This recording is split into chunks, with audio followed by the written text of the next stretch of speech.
Esses dias a gente viu na notícia de que o Senado do Brasil está propondo uma ideia de coibir qualquer alteração nos textos sagrados da Bíblia. E aí a gente vem e pergunta, mas qual texto, qual Bíblia, o que é texto sagrado e o que isso tem a ver com política pública, o que isso tem a ver com debate no parlamento e por que isso deveria preocupar quem não é membro de nenhuma agremiação religiosa, quem não é parte de nenhum grupo e quem trabalha com educação e vendo cada dia esses grupos entrando e, de certo modo, invadindo o espaço de discussão que não deveria ser público, mas sim de foro íntimo, de foro privado, que é o espaço da prática religiosa. A prática religiosa é um direito constitucional do Brasil e também está na Cartilha de Direitos Humanos, o direito que cada ser humano tem de expressar a sua fé, a sua prática espiritual e até mesmo o direito de não exercê-la, ou seja, nenhum grupo deveria ter a primazia ou ter supremacia em cima de outro. Isso é teoria. Na prática, a coisa é um pouco diferente e a gente vê essas anomalias como a gente tem visto no parlamento brasileiro, sobretudo quando a gente tem a bancada, dita bancada da Bíblia, coordenando grupos e trazendo esses debates como cortinas de fumaça para encobrir outras questões mais sérias e mais complicadas. Mas o que me vem à cabeça, e eu queria falar hoje aqui nesse vídeo com vocês, é qual Bíblia, qual texto, qual versão da Bíblia é considerada sagrada, ou seja, ineditável, aquilo que não pode ser editado, aquilo que não pode ser revisto, contextualizado, para que a sua audiência, os leitores desse tempo entendam. Então a gente tem uma coisa complicada aqui, onde o Estado ele entra na área, né? Ele entra no métier religioso para ditar o que vale dentro do ambiente religioso, sobretudo em textos que deveriam ficar restritos a essa ambiência religiosa. Então aqui a gente tem um problema inclusive grave, porque se a gente pensar que qualquer versão da Bíblia, qualquer tradução da Bíblia em qualquer outro idioma que não seja os idiomas em que esses textos originalmente foram escritos, depois compilados, já são paráfrases, já são versões desse texto, já são interpretações que os tradutores fizeram e fazem hoje, né? Aí a gente tem a torta e a direita nas diversas línguas em que grupos, sobretudo evangélicos, trabalham traduzindo Bíblia, fazendo paráfrases de textos.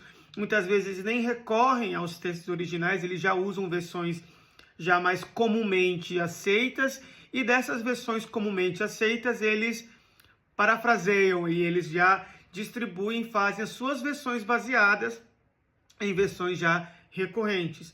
Isso também ocorreu com a Bíblia em português, com a Bíblia evangélica, a Bíblia protestante em português, quando o calvinista João Ferreira de Almeida, enviado pela Igreja Reformada Holandesa, quando morava em Batávia, na atual Indonésia, ele, nesse percurso de tradução da Bíblia, ele se baseou primeiro na versão da Bíblia que já havia em língua espanhola, a versão de Reina Valera, que já havia sido publicada anteriormente à versão portuguesa, porque não existia Bíblia em português, e o João Ferreira de Almeida, então, traduz a partir do espanhol.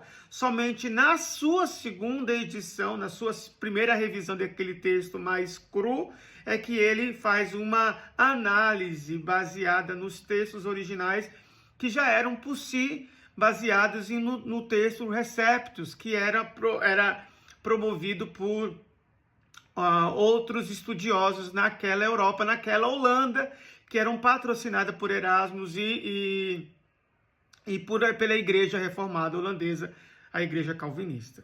Então a gente tem que pensar o seguinte, que mesmo a Bíblia em português, desde a primeira tradução do João Ferreira de Almeida até a primeira publicação oficial em 1819, se a gente pega essa Bíblia de 1819 e compara com as versões de Almeida de hoje em dia, muita coisa já mudou. E mesmo entre as versões de Almeida, existem diversas outras versões. Então a gente tem a versão revista e corrigida, a versão revista e atualizada, a versão corrigida fiel.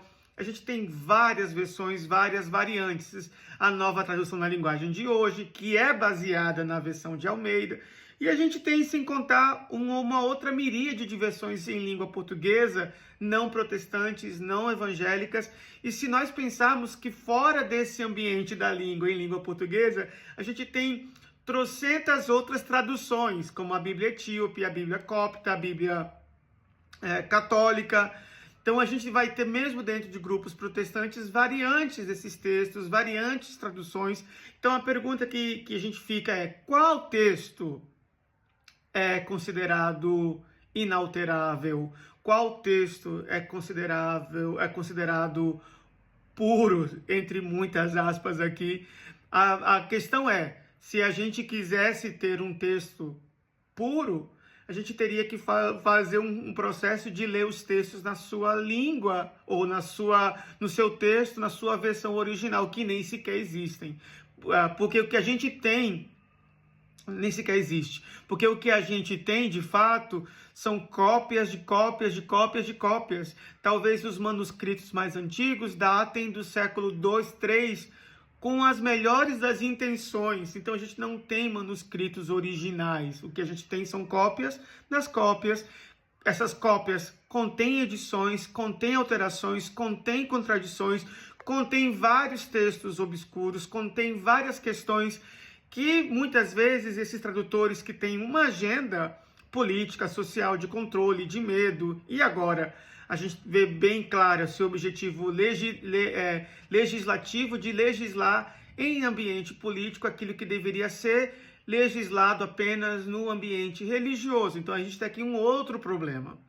Então a gente precisa entender como isso afeta inclusive a nós, pessoas não religiosas, que estudam esses textos para simplesmente confrontá-los em suas agendas, e como isso pode também impactar toda uma sociedade que acaba sendo empurrada a aguentar e a tragar esse argumento de que esses textos são inalteráveis, são não editáveis, são não revistos, não podem ser movidos ou simplesmente contextualizados baseado ao entendimento de cada grupo em cada momento histórico. Imagine se a gente usasse o português de 1819 para ler os textos de hoje em dia.